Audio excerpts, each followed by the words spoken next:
묵상 기도드림으로 주일 영상 예배를 하나님께 드리십시다. 다 같이 묵도하십시다.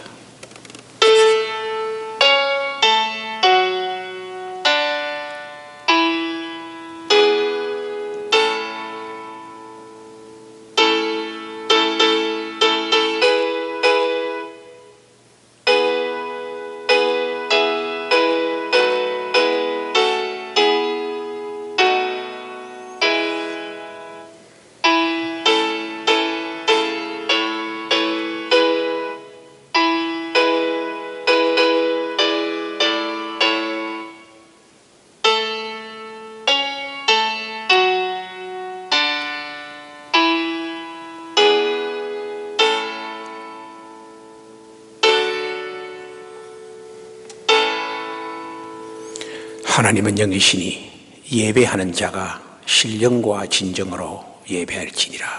아멘. 찬송가 380장 1절로 하나님께 찬양드리겠습니다.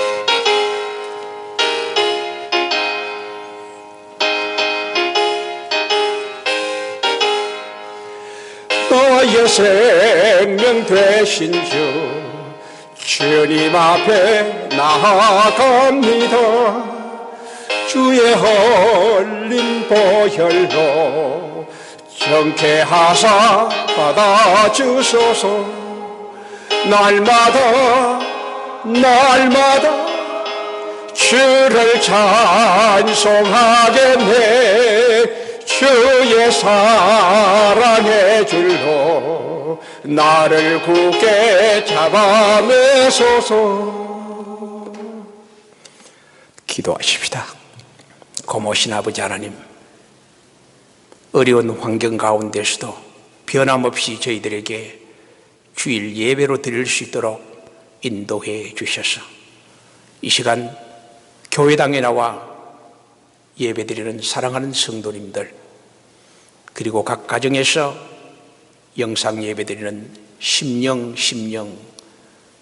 가정마다 이 시간 우리의 예배를 주님께 연락되는 은혜의 예배가 될 수 있도록 성삼위 하나님 예배를 인도해 주시며, 우리의 예배가 참으로 하나님과 함께하는 영의 예배가 되게 하시며, 온 몸으로 드리는 산 제물의 예배가 될 수 있도록 예배 시종을 주님께서 인도해 주시옵소서. 이곳에 주님의 교회를 세워주신 것 감사합니다. 주님의 뜻을 이루어가는 하나님의 수도교회가 될 수 있도록 성령님, 이 교회를 인도하시고, 이 교회를 경영하시고, 이 교회를 지켜주시고, 이 교회를 통해 주의 뜻을 이루어가게 하옵소서. 교회를 섬기는 사랑하는 지체들, 성도님들, 가정마다, 처소마다 성령님 동행하여 주시고, 어려운 코로나 사태 속에서도 기뻐하며 감사하며 찬양하며 주님과의 깊은 은혜의 시간들이 다 될 수 있도록 주님 은총을 베풀어 주십시오.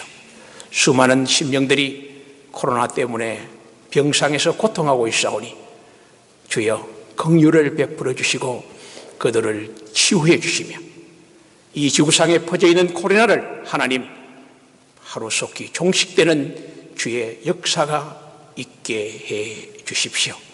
부족한 종이 서사오니 말씀을 전할 때 성령의 하나님 친히 말씀하시고, 이 시대에 필요한 말씀을 전하기에 부족함이 없도록 주님 은총을 베풀어 주십시오. 예배 시종을 주님께 부탁드렸고 예수님의 이름으로 기도드립니다. 아멘. 오늘 우리에게 주시는 하나님의 말씀은 신약성경 로마일서 12장 1절에서 2절 말씀이 되겠습니다. 제가 봉독해 올립니다. 그러므로 형제들아, 내가 하나님의 모든 자비하심으로 너희를 권하노니 너희 몸을 하나님이 기뻐하시는 거룩한 산 제물로 드리라. 이는 너희가 드릴 영적 예배니라. 너희는 이 세대를 본받지 말고 오직 마음을 새롭게 함으로 변화를 받아 하나님의 선하시고 기뻐하시고 온전한 뜻이 무엇인지를 분별하도록 하라. 이 말씀이 오늘 우리에게 은혜로 주실 줄 믿습니다. 성도님들 한 주간 어떻게 지나고 계십니까? 답답하지만 환난 속에서, 재앙 속에서 우리 하나님의 교제와 동행하는 은혜가 넘치는 그런 삶이 되기를 주의 이름으로 기원을 드립니다. 여러분, 세계 역사를 보게 되면 큰 사건이나 그리고 극심한 전염병이 일어날 때 그 당시에 사람들의 이 가치관들이 혼란스러워지고 또 이렇게 변화되는 그런 것을 우리는 역사를 통해 경험하게 됩니다. 가치관이 뭐냐? 우리 한 개인이나 또는 국가나 모든 그 세계 속에서 형성되는 그 세계적 월드뷰, 세계관이죠. 그걸 우리 개인적으로는 가치관이다 그렇게 표현하는데, 가치관은 어떤 대상과 어떤 일에 대해서 우리 개인이 가지는 하나의 생활 방식 또는 하나의 신념 체계, 이런 것들을 우리가 이 가치관이다 그렇게 표현합니다. 역사적으로 보면 14세기에 흑사병이 일어났죠. 중국 대평원에서 쥐베룩이 흑사병으로 나타났어요. 이태리로 건너가게 되고 그것이 영국과 독일 전 유럽에 확산되면서 6년 동안에 엄청난 생명이 죽었습니다. 뭐 조사가 확실하지는 않지만은 7천만에서 2억까지 그렇게 기록이 되어 있는 것을 제가 보았습니다. 그 당시에 사람들은 흑사병이 일어나니까 많은 가치관의 혼란들을 가져오게 되었어요. 많은 사람들이, 특히 신앙인들이 이 흑사병이 어떻게 이루어졌느냐, 그것은 하나님이 인간의 죄에 대한 심판이다 그렇게 가지는 가치관의 사람들이 있었고, 또 많은 사람들은 이 흑사병에서 살아남기 위해서 주술과 그 다음에 또는 그 마술을 믿게 되는 그런 현상들이 일어나고, 또 어떤 사람들은 아예 도피해버립니다. 숨어버리는 그러한 형태의 가치관들의 변화가 많이 일어났고, 그들은 참으로 혼란스러웠다 그렇게 정의를 할 수가 있습니다. 지금 저와 여러분들은 이 코로나 속에서 엄청난 가치관의 새로운 변화를 형성하고 있는 것을 느끼게 될 것입니다. 코로나에서 살아남기 위해서 예방적 수칙 중에 하나가 사회적 거리두기죠. 소셜 디스턴스. 사회적 거리두기를 하면서 사람의 접촉을 가급적 피해라는 겁니다. 거리를 두라는 그런 캠페인 아닙니까? 그래 되다 보니까 이 사람들이 생활 방식이 바뀌어지기 시작했죠. 집단이나 공동체에 모이는 것보다는 가정 중심의 문화가 형성되기 시작하고, 직장에서 일하지 않고 가정에서 재택근무를 하게 되니까 가정이 사무실과 가정을 병행하는 이런 문화가 또 형성되기 시작합니다. 더 중요한 것은 뉴미디어의 새로운 체계가 이루어지기 시작했습니다. 전통적으로 언어나 또는 문화나 또는 문자나 음악이나 그림이나 영화 같은 그 전통적인 많은 이 프로그램들이 미디어와 연결되면서, 컴퓨터와 연결되면서, 인터넷과 연결되면서, 스마트폰과 연결되면서, 이동통신과 연결되면서 완전히 새로운 뉴미디어 세계를 형성하고 있는 그런 가치관들을 보게 되고요. 물품을 구입하거나 배송하는데도 언택트, 사람 접촉을 안 하는 것 같아요. 집에 오면은 배달부가 띵동 해놓고 나가보면은 물건은 있는데 사람은 없다는 겁니다. 언택트, 만나지 않는다는 거예요. 참 그런 그 새로운 가치관과 생활 방식의 문화가 형성되는 그런 상황에 저희들이 놓여 있지 않습니까? 교회와 성도는 어떠냐? 똑같은 영향을 받고 있는 거예요. 많은 사람들은 교회는 집합제니까 사람의 접촉을 피하기 위해서 교회에 가면 코로나 걸린다 그렇게 두려움을 가지는 분들도 많고, 또 그런 낭설을 퍼뜨리는 분들도 우리 주위에 상당히 많고, 또 더 중요한 것은 내가 살아야 되겠다는 겁니다. 죽음의 두려움을 가지는 막연한 공포 속에 살아가는 우리 성도님들도 대단히 많을 것으로 생각이 됩니다. 물론 한계적 실존인 우리 인간의 모습을 100% 저도 충분히 이해를 합니다. 며칠 전에 그 한국 TV를 보니까 한 교회가 700명 교인인데 코로나 환자 2명이 그 교회 예배를 드리고 난 다음에 발칵 뒤집혀졌습니다. 그 교회는 예방수칙을 잘 지켰어요. 그래서 당국에서 전 교인들을 조사를 했죠. 근데 한 명도 감염되지 않았다는 겁니다. 그래서 매스컴에서는 기적이라고 그렇게까지 표현하는데 제가 볼 때는 두 가지입니다. 첫째로 하나님의 은혜지요. 하나님의 보호의 은혜가 있었고, 두 번째는 예방수칙을 나름대로 열심히 잘 지킨 결과가 아닌가, 그렇게 우리가 생각해 볼 수가 있는 것이죠. 한 명도 감염자가 없었다. 함께 예배드렸는데도. 중세 때 흑사병이 막 나타나니까 사람들이 도망간다 그랬죠. 그때 중세의 종교 지도자의 대표적인 개혁 성향에 있는 말틴 루터, 그 다음에 스위스의 쯔빙글리, 이런 사람들은 흑사병 속에서 어떤 신앙을 가졌는가? 루터는요, 1505년에 치명적 흑사병으로 도망칠 수 있는가라는 책을 썼어요. 조그마한 책입니다. 그 책에서 루터는 이렇게 신앙을 고백합니다. 나는 하나님께 긍휼과 자비의 기도를 할 것이다. 흑사병 속에서. 그리고 나는 소독하고 공기를 정화할 것이며 약을 지어 먹을 것이다.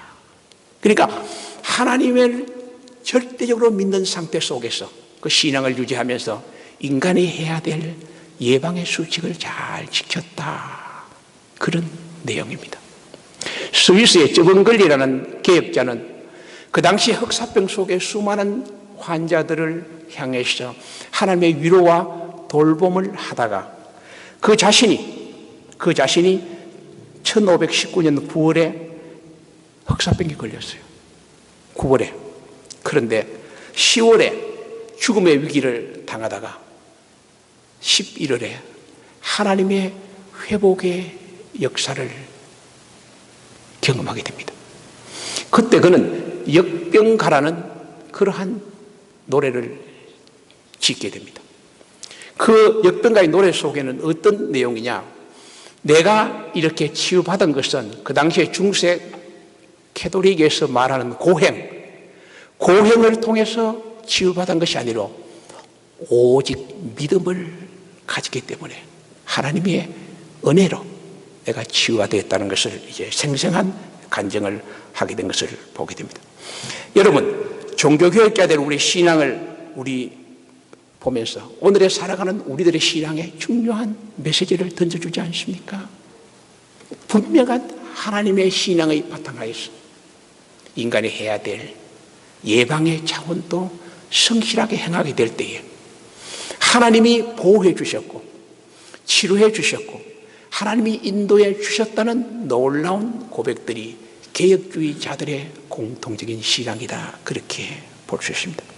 자, 지금 우리는 코로나 사태를 당하면서 우리가 신앙을 어떻게 가지고 어떤 가치관을 가지고 살아가야 할까? 이것이 우리에게 큰 하나의 과제가 될 수밖에 없습니다. 어떻게 내가 신앙생활을 해야 될 것인가? 이 갈등의 가치관 속에서 첫 번째, 흔들리지 않는 믿음을 우리가 소유해야 됩니다. 이럴 때일수록 하나님과의 바른 믿음의 관계를 분명히 형성해야 된다는 것입니다. 어떻게 보면 큰 은혜의 시간들이라는 것이죠.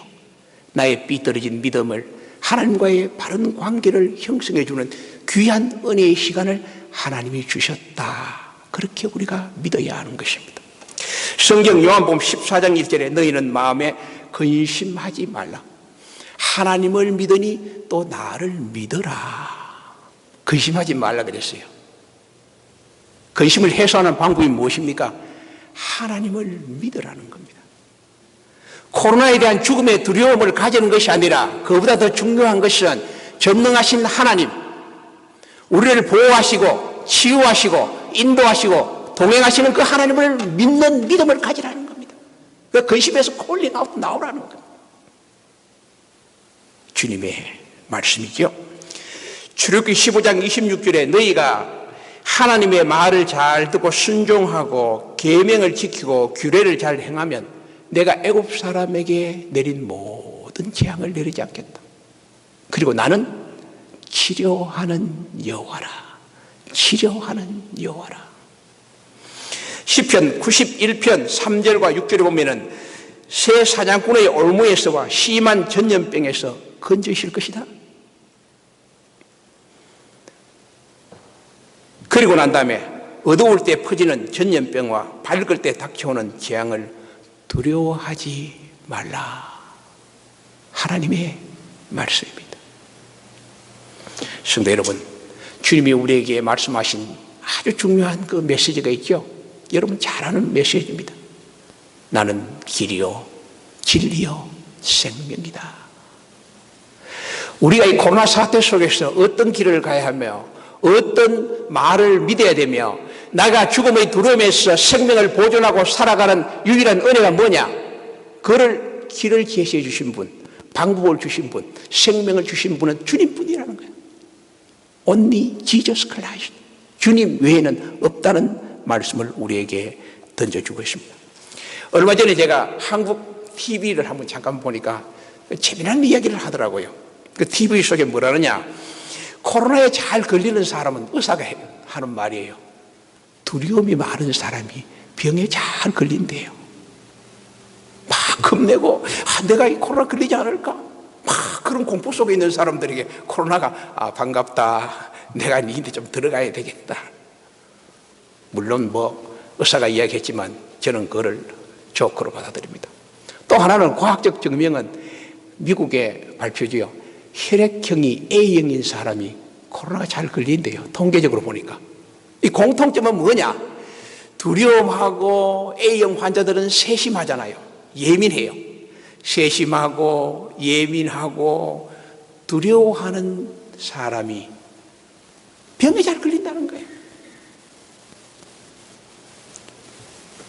성도 여러분, 주님이 왜 두려워하지 말고 내가 너를 치료하고 나를 믿으라 그렇게 말했습니까? 성도는 그런 믿음을 가져야 되는 거야. 그래, 맞아. 내가 왜 두려워해? 하나님이 생사하복의 주관자고 그분이 하시면은 다 될 수 있는데 내가 왜 두려워해? 나는 하나님의 자녀야. 그런 분명한 흔들리지 않는 믿음을 가지면서 예방수칙 지시하는 대로 그대로 하면 되는 거예요. 그 다음에 결과는 여러분 주님께 맡겨놓으십시오. 우리 주님은요 자기 택한 백성을 눈동자같이 보살핀다 그랬어요. 불꽃 같은 눈으로 살피시고요. 졸지도 주무시도 아니하시는 하나님께서, 머리털을 세심하신 하나님께서 우리의 걸음걸음을 지키고 보호하는 거 아닙니까? 어떤 사람이, 믿음을 가지는 사람이, 하나님의 전능성을 믿는 사람, 하나님이 나를 보호하고 있다는 사실을 믿는 그 사람을 하나님의 영으로 지키고 있다는 거예요. 두려워 말라, 놀라지 말라. 내가 너와 함께함이라. 내가 너를 참으로 도와주리라. 나의 의로운 손이 너를 붙들리라. 우리 신앙의 선배 종교개혁자들의 믿음을 우리가 본받았어. 흔들리지 않는 믿음을 가지고 그 믿음 안에서 우리 인간이 해야 할 일들을 차곡차곡 해나갈 때 아무런 염려가 없습니다. 염려 맡기라고 했으니까. 그 가운데 우리 주님은 사랑하는 백성들을 보호하고 또는 치료하고 인도하고 동행하는 축복을 주십니다. 이런 성도 되기를 주의 이름으로 축복합니다. 자, 코로나 사태 속에 두 번째 가져야 될 우리의 신앙의 에티튜드 또는 가치관 무엇인가? 영적 예배 중심의 삶을 살아야 돼요. 오늘 본문에 하나님의 모든 자비하심으로 권하노니 너희 몸을 하나님이 기뻐하시는 거룩한 산 제물로 드리라. 이는 너희 드릴 영적 예배니라. 주님의 권면입니다. 황보 목사 이야기 아닙니다. 주님이 권한다 그랬어요. 예배 잘 드리는 삶을 살아라. 그게 은혜고, 그게 축복이고, 그게 보호라. 그러한 메시지를 우리에게 전달해 주는 것입니다. 이 코로나 사태가 벌어지고 난 다음에 한국의 어떤 분이 신학자 중에서 신문에 글을 썼더라고요. 그 사람은 좀 자유주의적인 신학자 같은데 이런 말을 했습니다. 이 코로나 사태가 한국 불교 1700년의 법회를 중단시켰다. 또 로만 캐톨릭 천주교회가 236년에 미사를 중단시켰고 한국 교회가 예배가 중단되었다. 그러면서 그런 글을 썼어요. 저는 그 글을 보면서 이런 생각이 듭니다. 그래, 미사가 중단되고 불교 1700년 법회가 중단되었다는 걸 동의를 한다. 그러나 기독교는 예배 중단은 없다. 결코 예배 중단은 없다. 어디서 예배 드립니까? 교회 모이기가 힘드니까 우리 교회처럼 다 영상 예배 드리고 가정 예배를 드리지 않습니까? 역사적으로 보면은 로마 네로의 박해 속에서도 많은 성도들은 예배를 중단하지 않았습니다. 무덤 밑에 동굴을 파고 그 굴 속에 카타콤베에서 하나님께 예배드리고 공산주의 치하 안에서 얼음 동굴 속에서 또는 흑암 속에서 그들은 예배를 잊지 않았습니다. 결코 예배의 중단이라는 사실은 없다는 것입니다. 교회가 예배가 중단되면 그 교회는 문 닫아야 돼요. 왜냐? 교회 본질이 사라진 거예요. 성도가 예배를 중단하면 하나님을 떠난 생활이에요. 그렇지 아니라는 겁니다. 날마다 영적 교제를 해야 되거든. 영적 예배를 드려야 한다는 것입니다. 그래서 오늘 본문에 하나님이 우리에게 부탁하는 것은 너희는 영적 예배를 꼭 드려라. 내가 너에게 부탁한다. 그런 말씀이에요. 그런데 예배 드리는 우리 자세가 대단히 중요해요. 오늘 본문에 두 가지 예배 자세를 이야기하는데 하나님과 함께 드리는 예배를 우리가 드려야 된다. 하나님과 함께하는 예배. 하나님은 영적인 분이시죠. 우리 인간도 영적인 존재입니다. 하나님께 지금 드리는 예배는요, 영과 영이 어울려지는 예배라는 것입니다. 거기에는 온 우리의 정성과 우리의 마음이 집합되어 있는 겁니다. 그러니까 하나님이 영이시니까 영적 예배를 드려야 되는데 우리가 주일날 대표 기도도 드리고 예배하기 전에 꼭 기도를 드립니다. 그 기도의 핵심이 뭡니까? 다른 많은 것을 구하는 것이 핵심이 아닙니다. 그 예배를 위한 기도거든요. 하나님 이 예배 속에 하나님이 임재케 해달라는 그런 기도입니다. 그게 핵심입니다. 성령이 우리 예배 속에 임재해 주셔서 우리의 예배를 드릴 수 있도록 하나님과 함께 영적 예배를 드릴 수 있도록 요청하는 겁니다. 하나님이 영이 임재한 상태에서 영으로 거듭난 우리 영적 존재들이 함께 모여 하나님께 예배 드리는 것이 영적 예배라는 겁니다. 그런 예배를 드려라. 첫 번째 자세예요. 두 번째는 오늘 본문에 보니까 너희 몸을 하나님이 기뻐하시는 사한 제물로 드리라. 살아있는 제물로 드리라는 겁니다. 하나님은 살아계신 하나님이에요. 우리가 죽은 귀신이나 또는 홀령이나 어떤 불상 앞에 예배드리는 게 아닙니다. 지금 또 살아 역사하시고 살아 우리의 모든 성도들을 불꽃 같은 눈으로 보시는 그 살아계신 하나님 앞에 살아계신 성도가 온 마음과 정성과 뜻을 모두 옷깃을 여미고 하나님께 예배드리는 우리는 산 제물이에요. 예배를 경건하게 잘 드려라 그런 말씀이 아닙니까? 자, 주일 예배를 드리고 영상 예배를 드리면서 요즘 영상 예배 드리니까 참 편안하네. 소파에 누워가지고 다른 일 하면서 또 유튜브 보듯이 예배. 그거는 몸으로 드리는 예배가 아니야. 산 제물이 아니야. 내가 보는 거지. 그냥 듣는 거야. 하나님과 함께 영적 교제를 하고 내 온 몸과 내 정성과 거룩함을 모아서 드린 예배가 아니라는 거예요.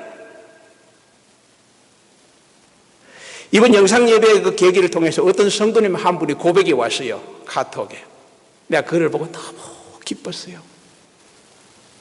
어떻게 예배 드리느냐? 예배 시간이 가까우면 두 부부가 앉아서 옷을 다 입고 TV 앞에 그걸 카톡 털도록 딱 만들어 놓고 시작하기 전에 준비 찬송 딱 부른대요. 그리고 오늘 주실 그 말씀을 묵상한대요. 그리고 예배가 시작되면 똑같이 순서에 따라서 경건하게 기도하고 찬송하고 갈급한 마음으로 말씀을 듣고 감사한 마음으로 예물을 준비하고 그렇게 자기는 예배 드리면서 너무 감사하다는 거예요. 제가 그 카톡을 보고 참 마음이 기뻤어요.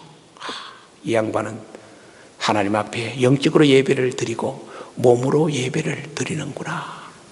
그래서 제가 이렇게 기쁜데 우리 하나님이 얼마나 기뻐하실까? 하나님이 그 예배를 받아주는 거 아닙니까? 예배의 핵심적 본질이 무엇입니까? 내가 드리는 예배와 내가 드리는 기도가 하나님께 응답돼야 되는 거 아닙니까? 하나님이 임재 없는 그 기도는 백날 드리면 무슨 소용이 있습니까? 나의 영과 하나님의 영이 하나 되고 내가 온 정성과 경건하고 깨끗한 마음으로 집중해서 하나님께 예배드리는 산 제물이 될 때에 우리 하나님 예배를 연락해 주시고요. 또 예배 연락에 따른 하나님의 은혜가 예배하는 심령 속에 하나님의 축복으로 채워줄 줄 믿습니다. 특히 코로나 속에서 하나님이 그 자녀를 보호하고 치유하고 인도하고 동행하는 축복이 있을 줄 믿습니다. 성도님들 흔들리지 마십시오. 코로나 속에서 가져야 될 두 번째 우리의 에리투드, 우리의 가치관, 우리의 자세, 예배하는 예배 중심의 삶이 되어서 하나님과 동행하는 에녹 같은 복된 성도가 되기를 주의 이름으로 축복합니다. 세 번째 우리가 가져야 될 원리는요, 오늘 본문에 보니까 시대를 분별하는 지혜가 필요하다. 너희는 이 세대를 본받지 말고 마음을 새롭게 변화받아라. 이 시대를 본받지 말라 그랬어요. 우리가 사는 세상은요, 수많은 이론들이 있어요. 수많은 세계관들이 형성되어 있어요. 수많은 학설과 수많은 말들이 우리 주위에 파도처럼 우리 주위를 둘러싸고 있어요. 수많은 정보화 속에 살고 있다는 겁니다.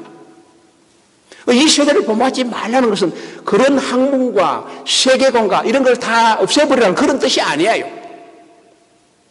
이 세대를 본받지 말라는 것은 나는 하나님이 주시는 절대적인 보편적 가치관이 있어요. 세계관이 있어요. 그게 뭐냐? 하나님 중심, 데오스 중심의 세계관이라는 겁니다. 성경 중심의 삶이라는 것입니다. 이것이 하나님 우리에게 주시는 흔들림이 없는 보편적 세계관이에요. 그게 딱 갖고 있어.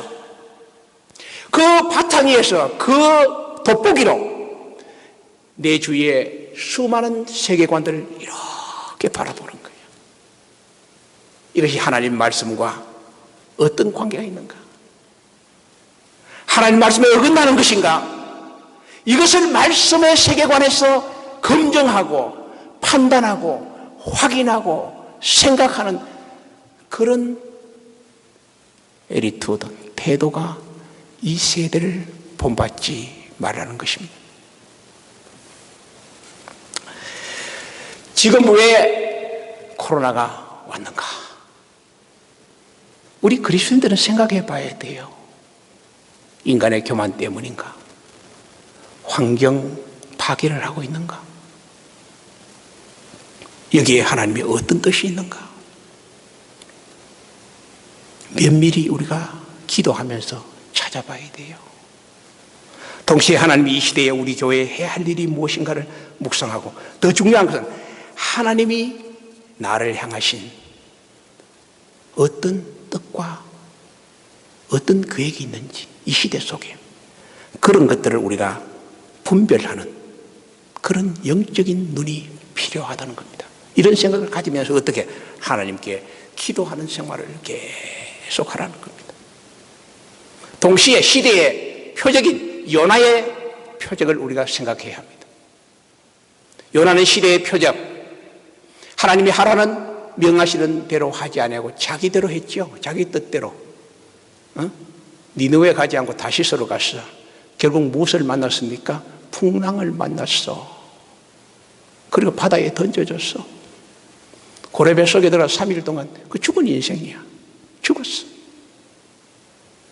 근데 요나가 거기서 3일 동안 있으면서 회개하죠. 시대에 하나님의 분별력을 가지지 못했구나. 하나님이 하라 했는데 안 했다는 거예요. 그것을 철저히 하나님 앞에 회개하지 않습니까? 회개합니다. 그때 하나님이 그를 다시 살려줍니다. 새롭게 살게 합니다. 새 삶을 살게 하는 그런 모습을 우리가 보게 되는 것이지요. 무슨 말씀입니까? 시대의 표적인 요나를 통해서 내가 그동안에 시대에 분별을 하지 못하고 내 마음대로 내 생각대로 했던 그 일들을 하나님 앞에 회개합니다. 그런 삶을 지속적으로 우리가 해나가야 합니다. 그러면서 새로운 삶을 향해 달려가는 것이 뭐냐? 시대의 표적이라는 겁니다. 시대를 분별하는 지혜라는 겁니다. 좀 더 구체적으로 시대를 분별하는 지혜는 나의 삶 속에서 이루어져야 한다는 것입니다. 스피노자의 말처럼 오늘 지구의 종말이 오더라도 나는 한 그루의 사과나무를 심는다. 무엇을 말씀하는 것입니까?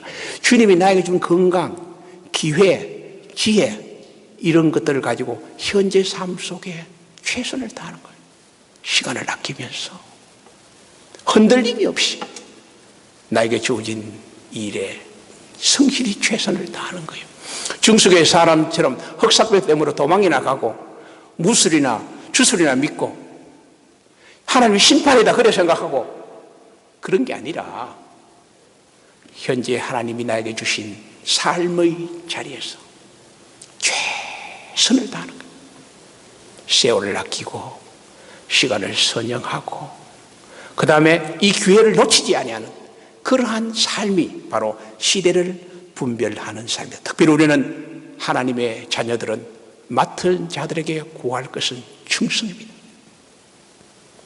어려울 때일수록 하나님의 나라와 교회를 위해 충성해야 됩니다. 거기에 주님이 기뻐하지 않겠습니까? 참 신자를 하나님이 부르시고 있지 않습니까? 나는 그런 사람이 되어야지. 그러한 신앙의 태도를 우리가 가져야 된다. 그러한 말씀입니다. 톨스토이의 말처럼 내 삶을 사랑하는 것이 하나님을 사랑하는 거다. 열심히 여러분 흔들림 없이 열심히 살아가는 것이 바로 시대를 분별하는 지혜의 삶의 모습이라는 것을 생각해야 될 것입니다. 이렇게 살 때 하나님은 동행해 주십니다. 더 은혜를 주십니다. 더 큰 축복으로 채워주신다는 것이 성경의 가르침이다. 그런 말씀입니다. 세 번째로 우리가 이 시대에 가져야 될 태도가 뭐냐? 주의 뜻을 찾는 생활이죠. 오늘 본문에 보니까 주님의 온전한 뜻이 무엇인지를 분별하도록 하라. 자, 여러분, 이 뜻을 찾는다는 거 대단히 중요합니다. 가장 중요한 것이죠. 우리가 일을 하고 무슨 생활할 때도 야, 이게 하나님의 뜻이야? 내가 이 자리에 머무는 것이 하나님의 뜻이야? 많은 갈등을 하죠. 하나님의 뜻을 우리가 찾으려고 노력해야 된다는 것입니다. 어떻게 하나님의 뜻을 찾을 수 있을까? 많은 신학자들이나 많은 설교가들이 가르치는 공통적인 네 가지의 하나님의 뜻을 찾는 방법이 있어요. 그것이 뭐냐? 내가 전에도 말씀했지만 하나님의 세계관에서 세상의 세계관을 바라보는 큰 틀 안에서 첫 번째로 말씀에 귀를 기울이라는 겁니다. 말씀을 열심히 묵상하고 내가 이런 일을 해야 되는데 어떻게 해야 될까? 그런 것을 기도하면서 그 말씀을 열심히 묵상하다 보면은 하나님의 말씀 속에 아주 밝은 뜻으로 이 마음속에 확신을 줄 때가 있어요. 뜻이 보인다는 겁니다. 그 다음에 하나님의 뜻은 기도하면서 차곡차곡 천천히 찾아가야 합니다. 그래서 세 번째로 하나님의 뜻인데, 그럼 내가 지금 하고 있는 일들이 과연 하나님의 뜻인가? 하나님이 환경을 통해 우리에게 보여주십니다. 환경이 어떻게 변화되고 어떻게 인도하는지 자기의 삶 속의 환경을 이렇게 바라봅니다. 나는 이렇게 생각했는데 하나님이 이렇게 인도하거든? 그걸로 빨리 가야 돼. 그것도 고집 피우고 아닙니다, 이거 해야 됩니다. 그건 하나님의 뜻을 찾는 사람이 아니죠. 환경에 하나님이 묘하게 인도를 합니다. 그럼을. 그리고요, 하나님의 뜻은 내 마음속에 평안으로 하나님 우리에게 역사한다, 그러한 말씀입니다. 그래서 우리가 이런 것을 통해서 우리는 하나님의 뜻을 발견하게 되고, 하나님의 뜻을 발견한 사람들은 끊임없이 오늘 본문의 말씀처럼 마음을 새롭게 변화되는 생활을 계속 해야 돼요.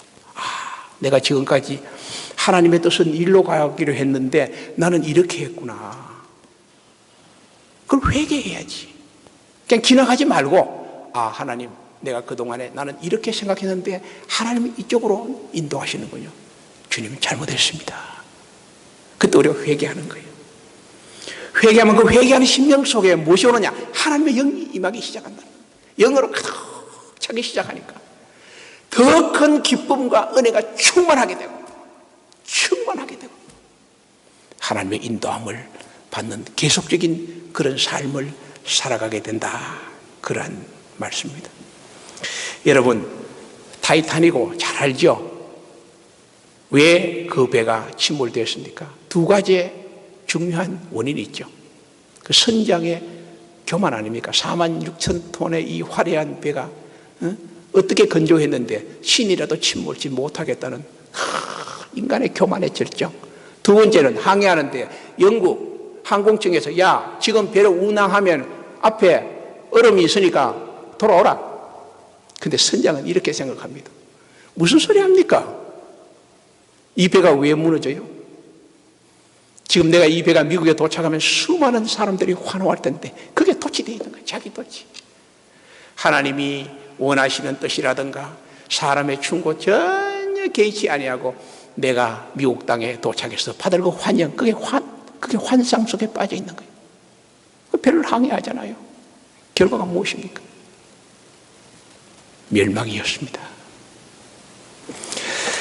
자, 여러분, 내 생각이 다 맞는 것 같고 내 판단이 다 옳은 것 같지만 주님의 뜻이 아니면은 그곳에는 실패합니다.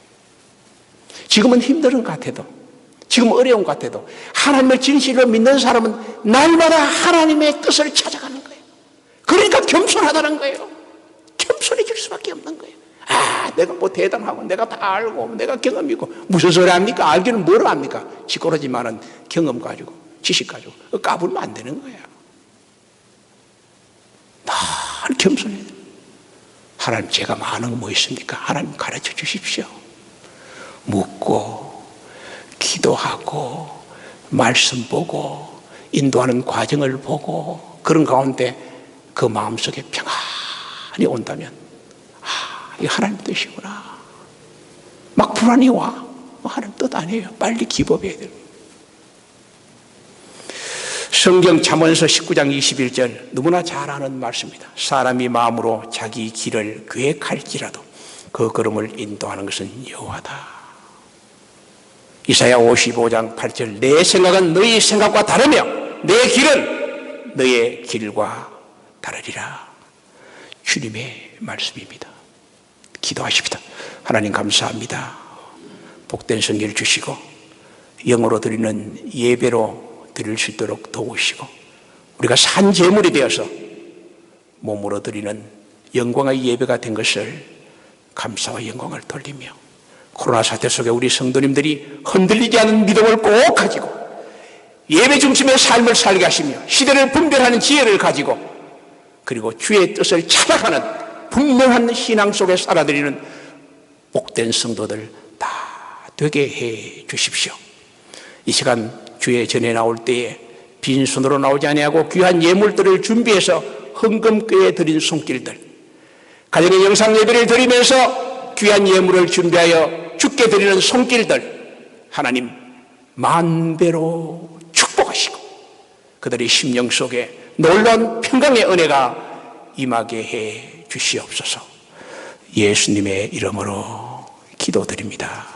아멘. 우리 배회성 53장 1절을 보겠습니다. 성전을 가기 전 머리를 숙일 때 주께서 함께 계시고 복 내려주소서.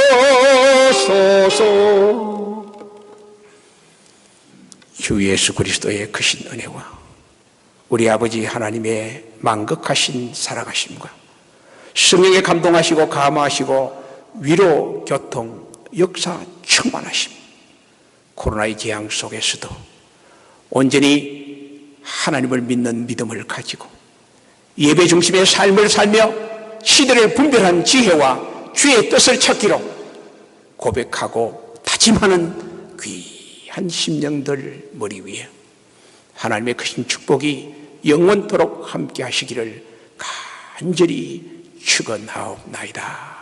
아멘.